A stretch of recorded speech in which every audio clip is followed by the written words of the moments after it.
ዘጠነኛው እውነተኛ ሃይማኖትን ለመንገር። የሰው ልጆች ወደ እግዚአብሔር የሚደርሱት በሃይማኖት ስለሆነ ሃይማኖት ደግሞ በዓለም ላይ ብዙ ማወናበድ እና ብዙ ማታለል የሚከሰትበት ዓለም ላይ ስለሚኖር ስለዚህ እውነተኛ የትኛው ነው? እውነተኛ መንገድ ወደሱ የምደርስበት መንገድ እውነቱ የቱ ነው ብሎ ለሚጠራጠር ዓለም እውነቱ ይሄ ነው አለና እኔ የእውነትና የህይወት መንገድ ነኝ። በቃ መጣና እውነትን በግልጽ ነገረን።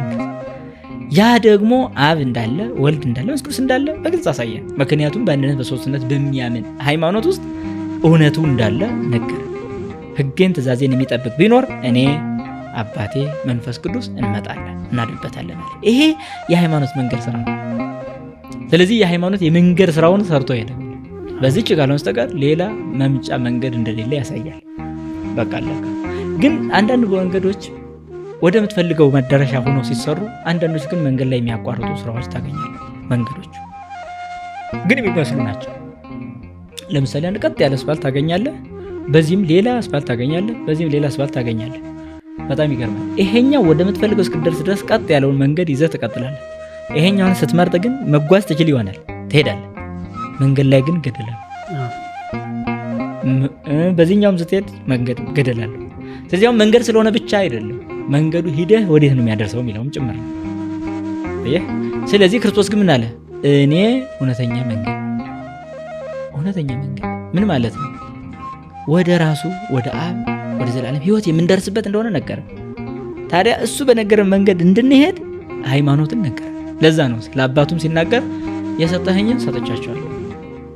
የሰጠኸኝ ምንድነው? ይሄ ወደ እግዚአብሔር የምንደርስበት አብ መንፈስ ቅዱስ ወልድ አንድ አምላክ ብለን የምናምንበት ይህ ለኛ የተሰጠን እምነት ነው።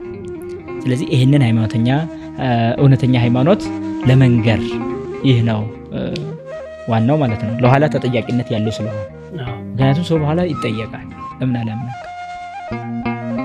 ስለዚህ ከዚህ ተጠያቂነት መዳን ለሚፈልጉ እውነተኛው መንገድ አሳይቷል። አስረኛውና የመጨረሻውን ፍርድ ለማሳወቅ ነው የመጣው ጭምር ነው። የመጨረሻው ፍርድ ለማሳወቅ። ይህንን ለማሳወቅ ደግሞ እንዴት መጣ ከተባለ መሰረታዊውን ቃል እመጣለሁ ብሎ እንዳለ በቃል ነግሮን ሄደ። የዮሐንስ ወንጌል ምዕራፍ 14 ሲናገር አሁን ወደ አብ እሄዳለሁ፣ ሁለተኛ እመጣለሁ፣ ወስዳችኋለሁ፣ እኔ ባለሁበት እናንተም ትኖራላችሁ። ስለዚህ የመጨረሻው ፍርድ ለበጎቹ ከሱ ጋር የሚኖሩበት መልካም ፍርድ፣ ለክፎቹ ደግሞ የሚኮነኑበት የኩነኔ ፍርድ እንዳለ ለማሳወቅ ነው።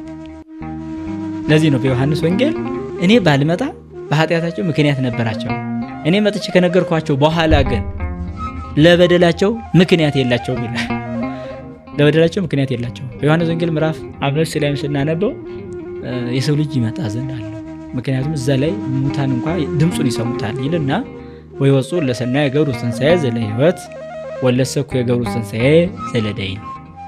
በጎ ያደረጉ መልካም ትንሣኤ ይነሳሉ፣ ክፉ ያደረጉ ደግሞ ክፉ ትንሣኤ ይነሳሉ ብሎ አሳውቆናል ማለት ነው። ስለዚህ ለመጨረሻ ፍርድ ይመጣል ማለት ነው። እና ለምን ሰው ሆነ ለሚለው ጥያቄ እነዚህ ሁሉ እና መሰል ነገሮች በሙሉ አስተማሪዎቻችን ናቸው ማለት ነው።